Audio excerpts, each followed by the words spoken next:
How well do you actually know what you're learning? Well, if you have a deep understanding of anything, you can probably explain it to someone else pretty well. In today's video, we're going to understand how teaching others can help you to learn faster by looking at the Feynman Technique for teaching and communication, which is a mental model designed to convey information using concise thoughts and simple language. Hey folks, welcome back to the channel. If you're new here, my name's Alex. I'm a surgeon and founder of a few edtech companies, and on this channel, we focus on learning and human performance to help you live healthier, wealthier, happier, and more productive lives. Now, whether you're studying for an exam or pitching a startup to an investor, you need to be able to explain complex ideas in a way that anyone can understand, regardless of their background or their technical expertise. If you can't, or you need to rely on overly technical jargon, you probably don't know the topic well enough, and you need to consolidate your learning. Work has been proceeding on the crudely conceived idea of an instrument that would not only provide inverse reactive current for use in unilateral phase detractors, but would also be capable of automatically synchronizing cardinal gram meters.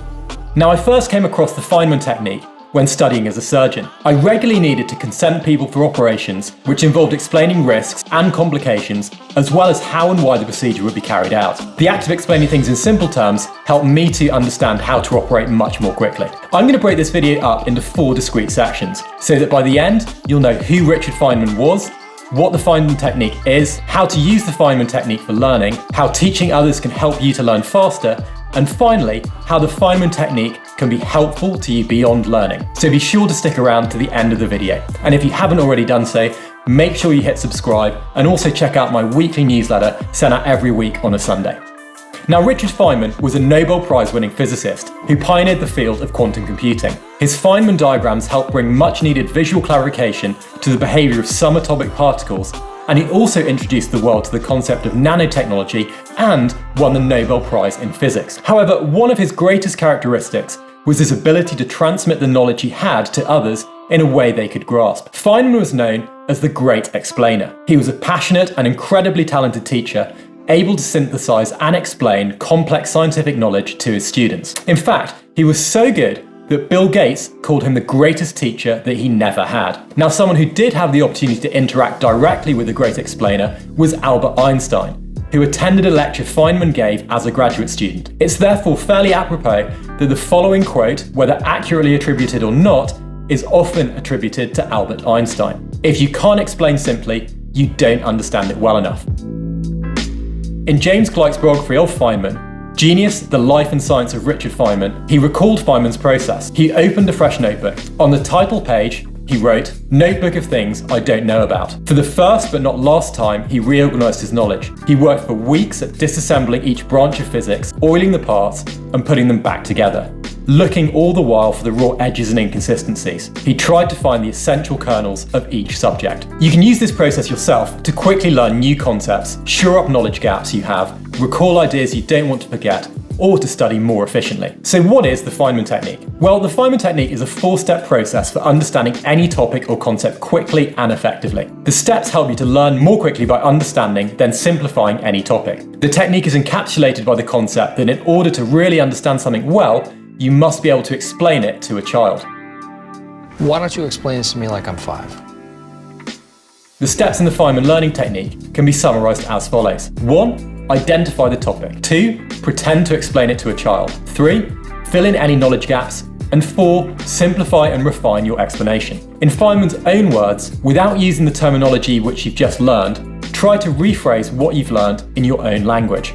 Now let's go a little bit deeper into the Feynman method of learning and explore each of the steps individually. So the first step in the Feynman learning process is to think of a subject you'd like to learn or a topic you think you'd like to test your understanding of. Write down the topic as a title and then everything you know about that topic. Each time you run into new sources of information, add them to the note. In practical terms, this could be a sheet of paper, Word document, or electronic note apps like Evernote, Notion, or Notability. In a later video, I'll get into how I take notes and why I didn't take notes in medical school, so be sure to hit subscribe to be notified when those videos land. The next step in Feynman's system on how to learn things quickly is to teach the concept in your own words as if you were teaching it to a child. You can either explain the concept to a friend, or just write out a simple explanation and try teaching someone else. Try and use plain language without jargon or technical terms, just like you would if you were explaining something to a child simplifying your wording, remove unnecessary complexity, and use your own words. Now remember, children also have short attention spans, so be sure to keep anything you explain brief and concise. When I was practicing pitching my tech company to investors, I'd try out my basic elevator pitch on my 95-year-old grandmother, who was very sharp and would call me out if I said anything that wasn't clear or obvious. So if a child or your grandma can't understand you, you need to fill in any knowledge gaps in step 3. The third step in the Feynman technique is to go over the explanation you just gave. This is the point where the real learning starts to happen. What are you missing? What don't you know?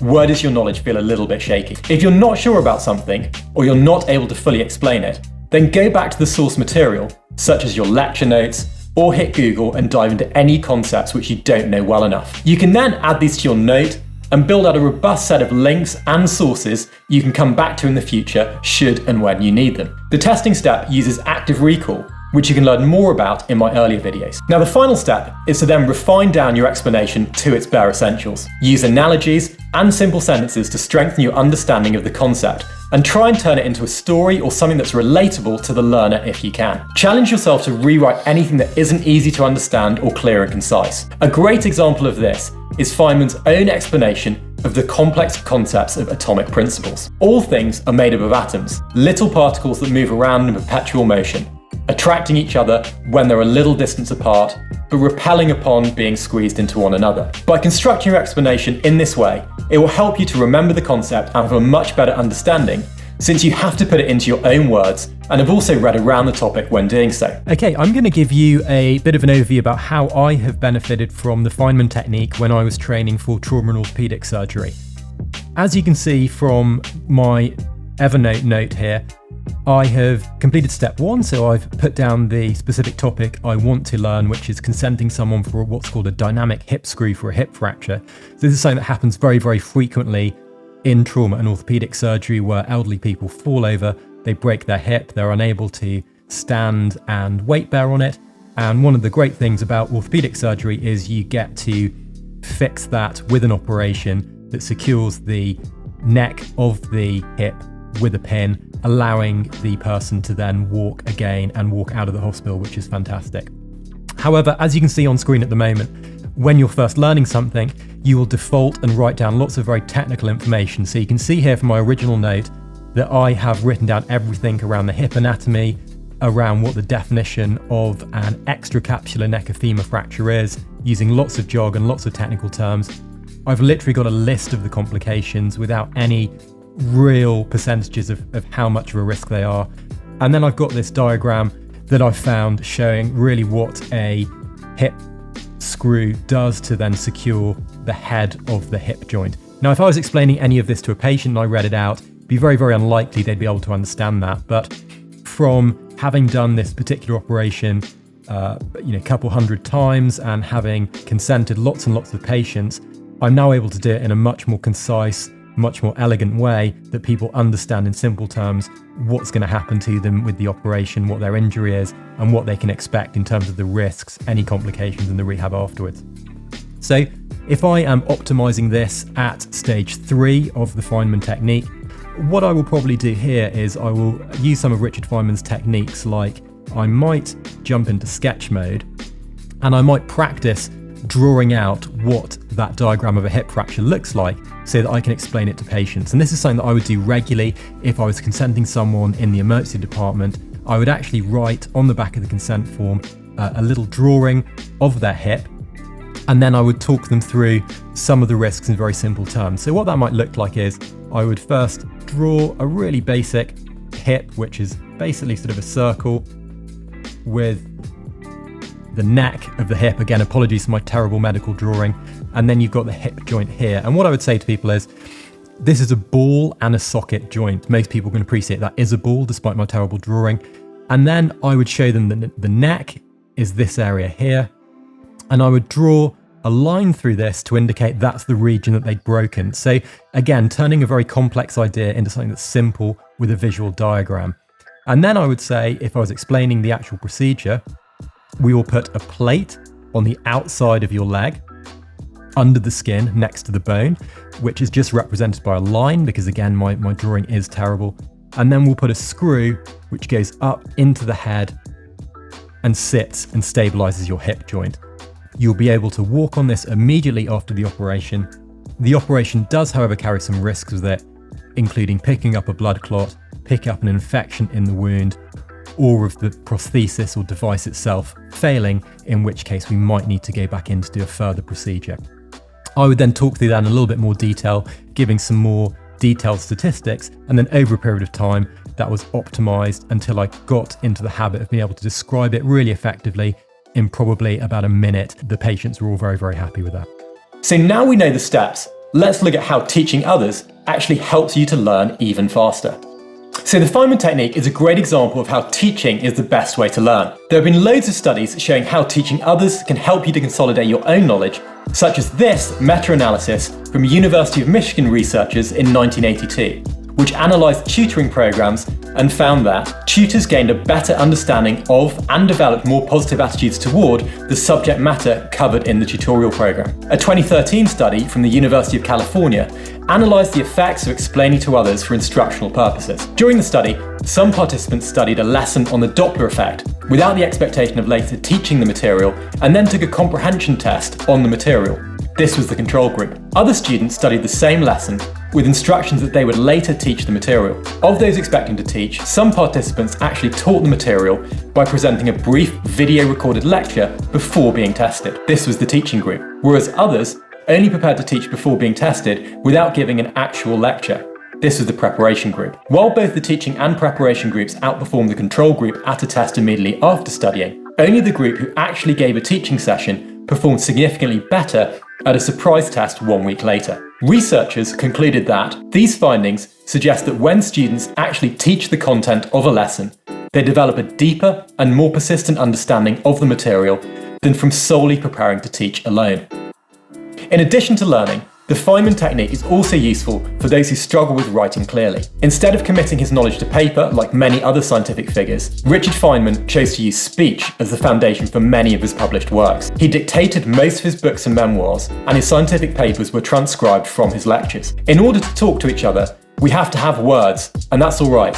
It's a good idea to try and see the difference, and it's a good idea to know when we're teaching the tools of science, such as words, and when we're teaching science itself, Feynman said. As Feynman says, learning is a lifelong pursuit. In addition to studying for exams, the Feynman Technique can be easily adapted to pursue deep work, as suggested by Cal Newport in a blog post. Creating a notebook and reference tool, which evolves with your knowledge around certain topics, is helpful for consolidating your knowledge and lifelong learning going forward. Feynman relied heavily on spoken communication and turning to his cartoonish drawings with shapes, squiggly lines, and diagrams when explaining highly scientific principles. It stripped away verbose technical language and allowed the power of storytelling to really take root. Explaining particle physics is extremely difficult, and before Feynman's diagrams, there wasn't a clear and concise way to explain them, hence why he won the Nobel-Prize. His story-driven approach with simple visuals is extremely helpful for anyone teaching any subject, whether creating a YouTube video or explaining your new deep tech startup to an investor. If you want to see some of Richard Feynman's lectures, Bill Gates purchased the rights to his lectures and made them publicly available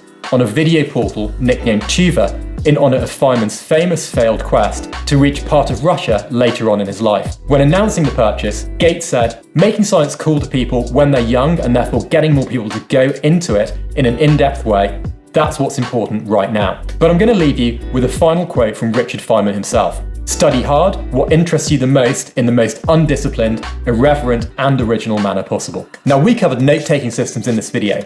I have a great video about how to remember everything that you read, which will be linked at the end. Thank you so much for watching. Do hit subscribe to be notified of future videos if you haven't already done so, and I'll catch you again next time.